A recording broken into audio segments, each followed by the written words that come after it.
भूखे शेर के बच्चे बड़े चाव से ताजा मांस खा रहे हैं, जबकि उनका पिता पास ही धैर्यपूर्वक उनकी रखवाली कर रहा है। जैसे ही झुंड का कोई दूसरा सदस्य उनके पास आने की कोशिश करता है, नर शेर उसे बेरहमी से वहां से भगा देता है।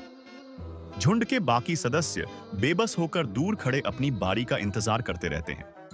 अधिकांश नर शेरों के विपरीत, यह नर शेर छोटे बच्चों के प्रति बेहद सहनशील है और उन्हें अपने साथ बैठकर खाने की अनुमति देता है। यही वजह है कि इस झुंड के शावकों के जीवित रहने की संभावना काफी बढ़ जाती है। इन दोनों नर शेरों को इस झुंड पर राज करते हुए लगभग 3 साल हो चुके हैं। उनके पहले बच्चे अब बड़े होकर लगभग वयस्क होने की अवस्था में पहुंच चुके हैं। बहुत जल्द इनमें से युवा नर शेरों को झुंड छोड़कर अकेले भटकने के लिए मजबूर होना पड़ेगा।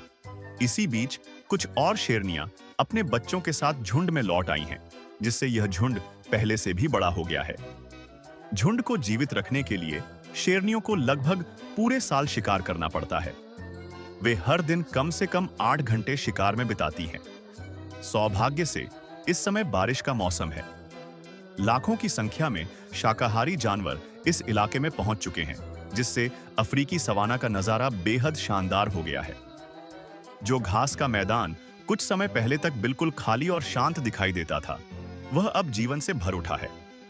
वाइल्ड बीस्ट जैसे बड़े शिकार को पकड़ने के लिए हमेशा पूरे झुंड का एक साथ होना जरूरी नहीं होता। अलग-अलग होकर शिकार करने से शेरनियों के सफल होने की संभावना काफी बढ़ जाती है। हालांकि वाइल्ड बीस्ट का आकार एक शेरनी से काफी बड़ा होता है, लेकिन शेरनी अच्छी तरह जानती है कि उसे कैसे काबू करना है।